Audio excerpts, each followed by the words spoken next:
13 News Now begins with breaking news.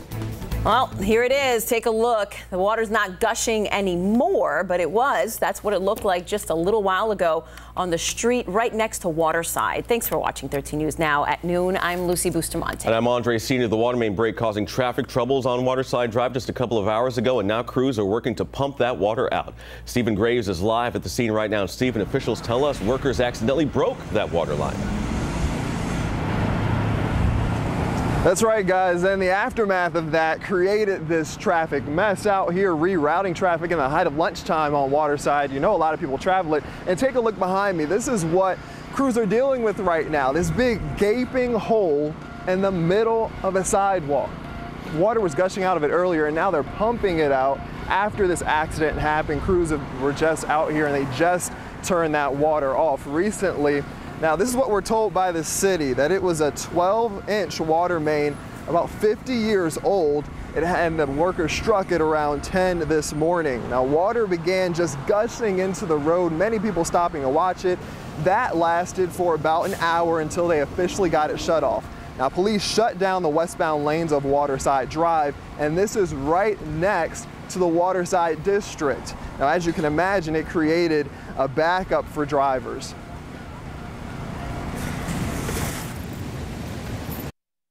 It would affect me if I was coming, because this gets a little congested, a little congested. And so what happens when a water main break happens? You're late for work. Yeah, everyone hates that feeling about being late for work. Right behind me, as you can see, cones are still up. Traffic is being routed onto Atlantic Street here. The water main, they're still pumping out that water constantly here. The only thing affected, the Waterside District operations, they say they're okay, but this parking garage that's right next to where this water main break happened, that is the Waterside District parking garage. The sprinkler system is out. We're told the fire department has been notified. Right now, valet service isn't in for Waterside, but at 4 o'clock, that's when it starts.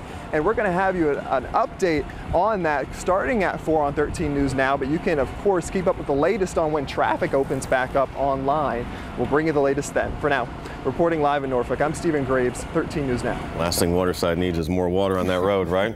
All right, we move on to this now. They can run, but they cannot hide. That's the word from state police as they search for 3 men wanted in connection with a massive drug bust on the Eastern Shore. That's right. The 3 men that you had just seen on the screen to my right are among the 50 people being indicted in what investigators call Operation Firecracker. Those suspects face serious drug charges, including distribution of heroin, cocaine, and prescription drugs. This was the work of a 16-month investigation between state police and deputies in Accomack and Northampton County. Now to the latest on President Trump's ban on transgender members of the military. General Joseph Dunford, the nation's top military officer in the U.S., says that policy has not and will not change. He says it won't until Defense Secretary Jim Mattis receives the president's policy direction. Yeah, Janae Norman reports now from Washington, D.C.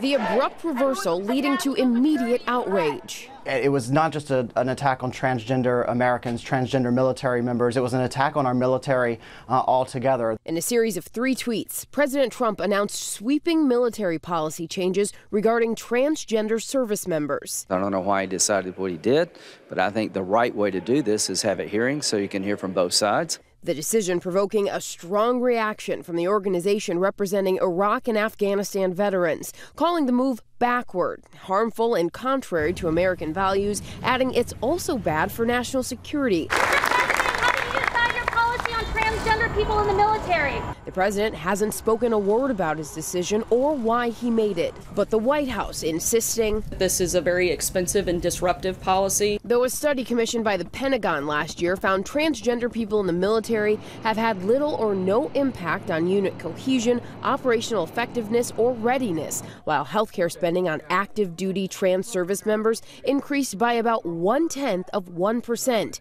And now some are calling the move another broken promise by President Trump. I will do everything in my power to protect our LGBTQ citizens. ABC News got a hold of a memo from a top commander showing there will be no modifications to current military policy at this point and that they will continue to treat all personnel with respect. Janae Norman, ABC News, Washington. Well, the president mentioned the cost as a big reason behind his decision, but according to Iran Corporation, health care for transgender service members would only cost the Pentagon between $2.4 and $8.4 million a year. In total, the Pentagon spends nearly $50 billion every year on health care. So that means that transgender costs would make up about 0.04 to 0.13% of the military health care budget. The Nightingale helicopter touched down at Centera Norfolk General Hospital a short time ago. So state police tell us that they were bringing back crash victims from Windsor. The accident happened on Route 460 westbound out in Windsor, and they shut down all of the lanes on that highway. You can see them at work right there. They tell us that a Nissan sedan turned left when a tractor trailer struck it from behind. State police say that 2 people inside of that car suffered major injuries.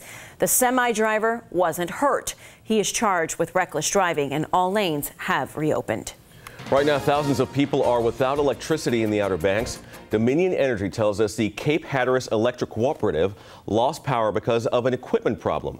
The issue apparently stems from the cable attached to the Bonner Bridge. They say they're working to get the Buxton generators online, but that will only restore power to about 1,000 customers. I'll let you know what happens here.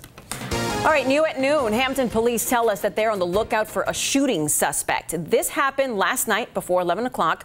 Police say that someone opened fire from a vehicle on Doolittle Road. Officers found a 25-year-old man suffering from a gunshot wound on Ascendendale Drive. That is just off of West Mercury Boulevard. The bullets also hit some cars that were parked nearby. Police are still investigating this shooting. We've now learned that a man who was shot in Chesapeake has died. Police also released the name of the 61-year-old man who has now been identified as Curtis Overton. Investigators can be seen searching a pickup truck on Camelot Boulevard in Deep Creek last night. They eventually towed that vehicle away. Overton was taken to the hospital and passed away this morning. Police tell us they don't have anyone in custody yet, and they don't know the motive behind the shooting. We'll let you know what we learn.